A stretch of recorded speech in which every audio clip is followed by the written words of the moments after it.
Bismillahirrahmanirrahim. Assalamualaikum warahmatullahi wabarakatuh.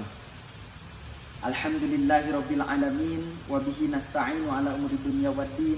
Assalatu wassalamu ala asrafil anbiya'i wal mursalin sayyidina Muhammadin wa ala alihi wa sahbihi ajmain, amma ba'du. Alhamdulillah, pertama-tama puji syukur kita panjatkan kepada Allah Subhanahu wa taala yang mana beliau masih memberikan nikmat umur kepada kita dan amanah umur kepada kita agar kita tetap senantiasa untuk beribadah kepadanya.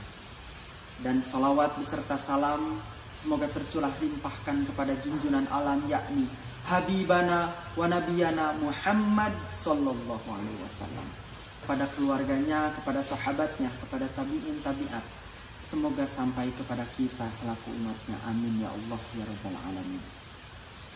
Alhamdulillah, menginjak kepada pertengahan bulan Ramadan, yang mana di bulan Ramadan ini adalah bulan yang sangat mulia.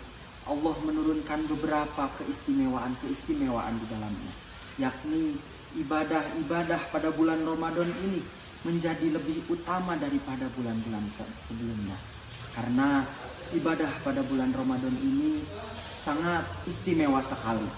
Dalam bulan suci Ramadan ini kita harus meningkatkan amaliyah ibadah kita kepada Allah Subhanahu wa taala, yang mana amaliyah ibadah kepada Allah Subhanahu wa taala pada bulan Ramadan kita keutamaannya dilebihkan oleh Allah Subhanahu wa taala. Jadi mari kita meningkatkan keimanan serta ketakwaan dan amaliyah ibadah kita kepada Allah Subhanahu wa taala yang lainnya agar kita mendapat keutamaan-keutamaan di setiap harinya, yaitu dengan kita bisa mendefinisikan saum Ramadan ini dengan lebih komprehensif, yaitu keseluruhan. Dalam artian kita dapat melakukan ibadah saum Ramadan ini secara lahir dan batin dan diterima oleh Allah Subhanahu wa taala, yaitu dengan merujuk kepada suatu hadis. Dalam hadis tersebut dikatakan bahwasannya asyamu junnatun, yang mana puasa itu adalah perisai. Dalam artian perisai dari segala kemaksiatan, dari segala hal-hal yang membuat Allah benci kepada kita. Dan dilanjutkan juga bahwasannya puasa ini dapat menjauhkan kita dari hal-hal yang buruk, yaitu dari hal-hal yang bisa membuat kita tercebur ke dalam nerakanya Allah Subhanahu wa taala. Mengapa demikian?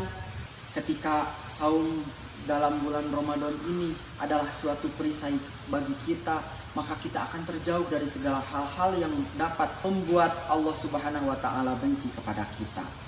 Ketika semua definisi itu telah menyeluruh dalam artian kita bisa menjalankan saum Ramadan ini dengan baik, maka Allah Subhanahu wa taala akan menjauhkan kita dari hal-hal yang tidak baik. Seperti dalam hadis yang disebutkan asyamu junnatun, yaitu adalah saum, yang mana adalah saum itu adalah perisai bagi kita dari segala kemaksiatan dan segala keburukan. Dan ketika saum itu telah benar-benar menjadi perisai bagi kita dari segala keburukan dan kemaksiatan, maka kita juga harus menjauhi hal-hal yang dapat merusak perisai itu. Dalam artian perisai itu dapat roboh ketika kita melakukan hal-hal yang tidak boleh kita lakukan. Selanjutnya wala yarfus wala yaskhab, yang mana kita tidak boleh berbuat keburukan atau berbuat kotor. Ketika kita berbuat kotor, maka perisai tersebut akan rusak dan akan mengurangi esensi dari ibadah saum Ramadan ini. Nah, maka dari itu kita harus menjauhi semua hal-hal yang memang bisa merusak perisai itu. Ya, yang pertama, hal-hal yang dapat merusak perisai tersebut adalah berbuat kotor. Berbuat kotor itu meliputi segala macam hal-hal yang bisa membuat diri kita kotor, dalam artian kotor berbentuk dosa gitu.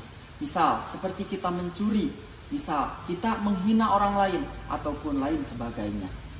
Dan juga selain berbuat kotor, jangan pula beribut-ribut. Dalam arti di sini beribut-ribut di sini, misal contoh ketika orang lain melakukan hal-hal yang dapat membuat itu, ketika orang lain berbondong-bondong dalam bulan suci Ramadan ini untuk melakukan kebaikan, tetapi kita berbalikan dengan itu, yaitu melakukan suatu keributan, yaitu melakukan suatu keburukan. Misal, suatu keributan yang dimaksud di sini ketika orang lain berbuat kebaikan, misal taraweh, kita memainkan petasan, kita memancing keributan. Itu adalah contoh berbuat ribut yang tidak diperbolehkan. Lalu dalam riwayat lain disebutkan juga bahwasannya wala yajhal wa inimruun qatalahu aw samatahu falyaqul inni shaimun. Nah, di dalam riwayat lain juga disebutkan bahwasannya wala yarfus wala yashab ini adalah hal-hal kebodohan. Dalam artian wala yajhal yaitu hal-hal bodoh, dan kalian jangan berbuat bodoh. Yaitu berbuat hal-hal yang tidak memberikan manfaat kepada kita. Seperti halnya tadi. Jadi misal ketika kita di dalam bulan suci Ramadan ini bermain game dengan berlebihan, dari pagi sampai maghrib kita bermain game terus-terusan, itu adalah sebuah hal-hal kebodohan. Dalam artian hal bodoh tersebut adalah hal yang tidak memberikan faedah kepada kita, malah justru memberikan madarat kepada kita. Nimruun qatalahu aw samatahu falyaqul inni shaimun. Dan apabila ada orang yang mengajak ribut, apabila ada orang yang memancing keributan, dalam arti di situ bukan secara verbal, tetapi juga secara kelakuan, dia mengajak ribut, menghina kita ataupun sebagainya, maka sebutkanlah kepadanya inni shaimun, bahwasannya saya sedang berpuasa. Dan juga apabila kita sudah bisa menjauhi semua hal-hal yang tadi tidak diperbolehkan, maka perisai kita ataupun saum kita, yang mana saum itu menjadi perisai, akan benar-benar menjadi perisai kita yang menjauhkan kita dari segala keburukan tersebut. Yang intinya dalam hadis ini bahwasannya kita harus senantiasa sadar akan hal-hal yang buruk, seperti hal yang dapat mengakibatkan kita menjadi dosa. Maka dari itu, mari kita menjauhi hal-hal yang disebutkan dalam hadis tersebut, agar kita bisa mencapai segala keutamaan-keutamaan yang Allah berikan kepada kaum muslimin ketika saum di dalam bulan Ramadan ini. Mungkin itu saja yang dapat saya sampaikan. Kurang lebihnya mohon maaf. Wabillahi taufiq wal hidayah. Wassalamualaikum warahmatullahi wabarakatuh.